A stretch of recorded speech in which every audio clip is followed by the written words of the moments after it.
MP Anwarul Azim আনার হত্যাকাণ্ড ঘিরে বেরিয়ে আসছে একের পর এক চাঞ্চল্যকর তথ্য। গ্রেফতারকৃতদের জিজ্ঞাসাবাদে জানা যায়, মূল হত্যা পরিকল্পনাকারীর সাথে ৫ কোটি টাকা চুক্তি হয় ঘাতকদের। আর মূল সন্দেহ ব্যবসায়িক অংশীদার যুক্তরাষ্ট্র প্রবাসী আখতারুজ্জামান শাহিনের দিকে। হত্যাকাণ্ডে ব্যবহার হয়েছে সন্দেহে জব্দ করা হয়েছে প্রাইভেট কার, তবে লাশ এখনো উদ্ধার করা সম্ভব হয়নি। তদন্ত সহায়তায় ঢাকা আসছে ভারতীয় পুলিশের বিশেষ একটি দল। বিস্তারিত থাকছে মাহমুদ হাসানের প্রতিবেদনে। গেল ১২ মে চিকিৎসার কথা বলে দর্শনা সীমান্ত দিয়ে ভারত যান ঝিনাইদহ ৪ আসনের এমপি আনোয়ারুল আজিম আনার।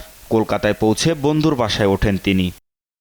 গোয়েন্দা তথ্য বলছে, কলকাতায় পৌঁছলে ১৩ মে নিউটাউনের বিলাসবহুল এক ফ্ল্যাটে কৌশলে ডেকে নেন খুনিরা। সেখানেই শ্বাসরোধ করে হত্যা করা হয় এ বাংলাদেশি সাংসদকে। এ ফ্ল্যাট ভাড়া নেন এমপির বন্ধু ও ব্যবসায়িক অংশীদার আখতারুজ্জামান শাহিন। ধারণা করা হচ্ছে ব্যবসায়িক দ্বন্দ্বের জেরেই এ হত্যাকাণ্ড এবং সন্দেহের তীর শাহিনের দিকেই। পুলিশের তথ্য বলছে, খুনের পর টুকরো টুকরো করে কাটা হয় দেহ। ১৬ থেকে ১৮ মে পর্যন্ত ৩ দিন ধরে দেহাংশ অন্যত্র সরিয়ে ফেলা হয়। দেহের কিছু অংশ ওই ফ্ল্যাটের ফ্রিজে রাখা হয়েছে বলে জানায় পুলিশ। ফ্ল্যাট থেকে প্লাস্টিক ব্যাগও উদ্ধার করা হয়েছে। পুলিশের ধারণা, প্লাস্টিক ব্যাগে ভরেই দেহাংশ বিভিন্ন জায়গায় ফেলা হয়। তবে কোথায় ফেলা হয়েছে তা এখনো স্পষ্ট জানা যায়নি। মার্ডার করে দেওয়া হয়েছে। তারপরে আমাদের পুলিশ এই ফ্ল্যাটটা লোকেট করেছে, যেখানে উনি লাস্ট ভিজিবল ছিলেন, দেখা হয়েছিলেন। সেটা সব কিছু জানা গেছে। কিছুটা এই সময় ডিসক্লোজ করাটা ঠিক হবে না, যেহেতু ইনভেস্টিগেশন একদম আর্লি ফেজে আছে। ওই ফ্ল্যাটে সৈয়দ আমানুল্লাহ ও শিলাস্তি রহমান নামে ২ জনও ছিলেন। খুনের পর ১৫ মে তারা ঢাকায় ফেরেন।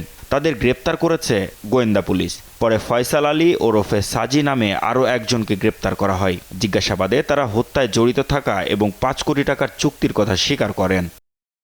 গোয়েন্দা তথ্য বলছে, খুনের পরিকল্পনা বাস্তবায়নে গুরুত্বপূর্ণ ভূমিকা রাখেন খুলনার ফুলতলার সৈয়দ আমানুল্লাহ। এমপি আনারকে খুনের জন্য শাহিনের সঙ্গে তার ৫ কোটি টাকার চুক্তি হয়। শাহিন বর্তমানে যুক্তরাষ্ট্রে। ফ্ল্যাট ভাড়া নিতে যুক্তরাষ্ট্রের পাসপোর্ট ব্যবহার করেন তিনি। নিবিড়ভাবে আমরা ইন্ডিয়ান পুলিশের সাথে কাজ করছি এবং আমাদের কাছে কয়েকজন আছে, তাদের সাথে আমরা প্রতিক্ষণেই কথা বলছি, অনেক তথ্য পাচ্ছি। স্বরাষ্ট্রমন্ত্রী মহোদয় বলেছেন, তদন্তের স্বার্থে আমরা এখন বলতে চাচ্ছি না।